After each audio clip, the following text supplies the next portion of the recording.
Conscientious objectors are people who refuse to fight battles or wars on views of political, religious, or personal values.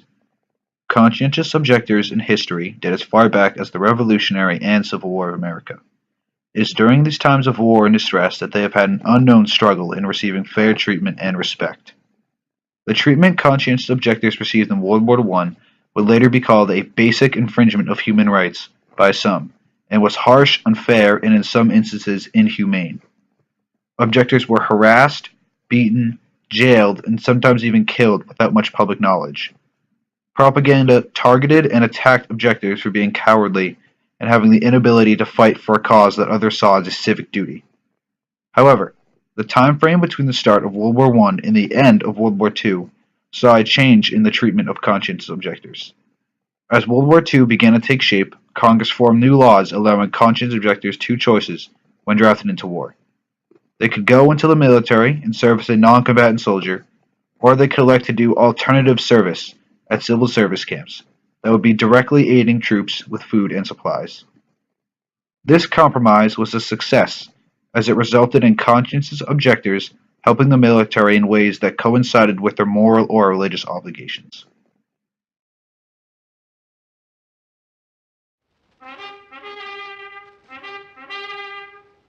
When World War I started in 1914 between the Allies and the Central Powers, the issue of conscientious objection became a pressing matter yet again. And, after being reluctant to join, America decided to back the Allies in what was called the War to End All Wars. This decision is mostly attributed to the sinking of the civilian transport ship, the Lusitania, and the Zimmermann telegraph sent by Germany to convince Mexico to invade the United States. During this time, President Woodrow Wilson realized that the American Army lacked a substantial fighting force.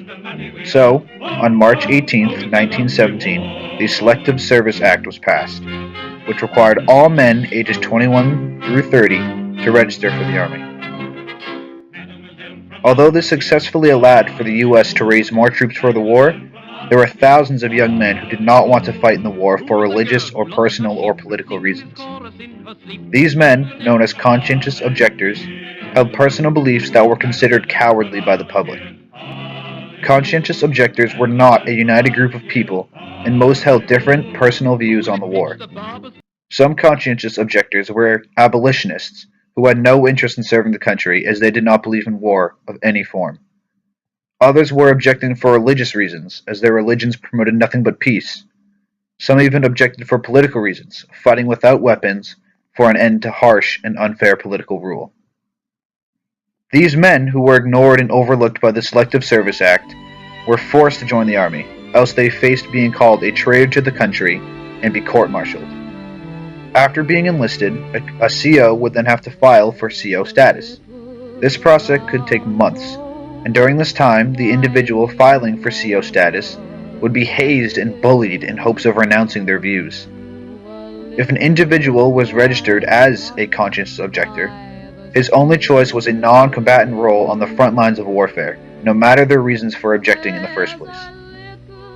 Conscientious objectors fought hard in order to obtain more rights. However, they were continually denied.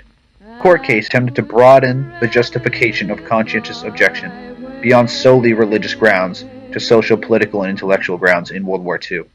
Called United States v. Cotton, however, courts ruled against expanding the potential. Filing for objection was not easy for soldiers either. The process could take months, and if their application was to be accepted, they had to appeal in public, which usually led to unfair and downright aggressive trials that embarrassed and targeted those filing for objection from the draft. Cyril Pierce, creator of a database of conscientious objectors, said, quote, "Most tribunals took a very aggressive view, trying to catch men out and ridiculing them," end quote. There was little sympathy among the home front for conscientious objectors too. World War I historian Dr. Gary Orm said, quote, "The Army was carrying out massive offenses that went on for months. Powerful resentment built up toward conscientious objectors, especially where people had lost sons." End quote. Forms of propaganda such as posters, advertisements, and radio targeted and encouraged those to enlist. However, conscientious objectors were unable to do so due to their beliefs. This propaganda caused conscientious objectors to question their own beliefs and exile themselves from society. Soon after, stigma was formed about these people and their respective religions or views. K. Roy Bailey, a schoolteacher who later served as a U.S. Army medic in the Pacific Theater, was a conscientious objector, and said, quote, "I was alone. I did not know any other conscientious objector in my community. I didn't think there were any others. I was a naive young man, and I thought to myself, what if I'm wrong, and all these millions of other men are right?" End quote. Not carrying a weapon was permitted, but looked down on by other soldiers, so it was common for conscientious objectors who did not carry guns to be continually harassed by their own comrades. Soldiers looked down upon the conscientious objectors who served beside them because they viewed them as less patriotic because they would not fight for their country. This mistreatment resulted in a change to be made in the next World War. In the early 1940s, a conscription bill called the Burke-Wadsworth Bill came to surface for the start of World War II.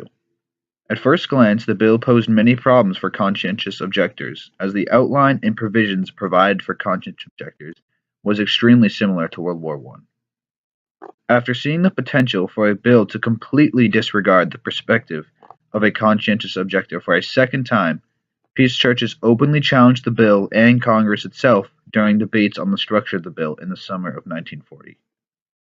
When the bill inevitably passed in September 1940 under its new name, Selective Training and Service Act of 1940, it stated that, quote, "any such person whose claim is sustained by the local board shall be assigned to non-combatant service as defined by the President, or shall, if he is found to be consciously opposed to participation in such non-combatant service, in lieu of such induction, be assigned to work of national importance under civilian direction." End quote. Under the law, objectors now had two choices. They could go into the military but serve in the medical corps or other non-combatant duties like in World War I, or they could elect to do alternative service, that was, work of national importance. If a conscientious objector decided to perform alternative service, he would be placed in a work camp around 100 miles from where he lived. The camps were very regimented, and the conscientious objectors lived in barracks on site. The conscientious objectors helped out the war effort in various ways. The men were put to work on various conservation projects, which helped local farmers raise more crops to feed fighting men overseas. Some jobs available for conscientious objectors consisted of firefighters, public park constructors, hospital workers for the war, and on top of this, conscientious objectors volunteered for specific projects for research for the government to better support the troops in World War II. For example, conscientious objectors volunteered for a study to find out how millions of starving refugees in Europe and Asia would be brought back to health after the war. The volunteers would be starved, studied, and then gradually fed back to health. The results of the research have been used by relief workers in hunger crises ever since. Due to the new rights given to conscientious objectors, the popularity of them vastly increased. During World War II, 72,354 people applied for conscientious objector status. Of those, 12,000 men who chose to perform alternative service. When the world was first introduced to conscientious objectors, they saw them as selfish and unconcerned citizens too lazy to pick up a rifle and fight for their homeland, too ignorant to understand, and too prideful to care. They were a blight on the American purpose of winning the war and securing a better future. As time went on, however, the views of the government and the public got less scrutinous and more understanding of the people and their reasons for objecting to war. The stereotypes of the conscientious objector were proved wrong when Desmond Dawes won a Congressional Medal of Honor and civilian service camps helped in the war effort.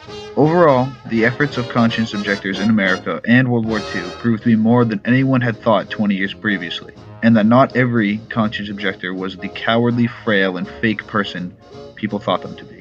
This compromise made life easier for those concerned with religious or personal reasons for objecting, and it also gave the patriotic conscientious objectors a way to help and protect their country.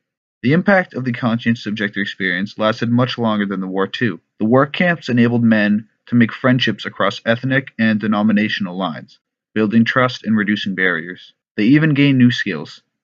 Marvin Hine, American Mennonite Brethren church leader, said, quote, "I shall never be sorry I spent those years in CPS. Much of what I am today is a result of those 33 months in CPS." End quote.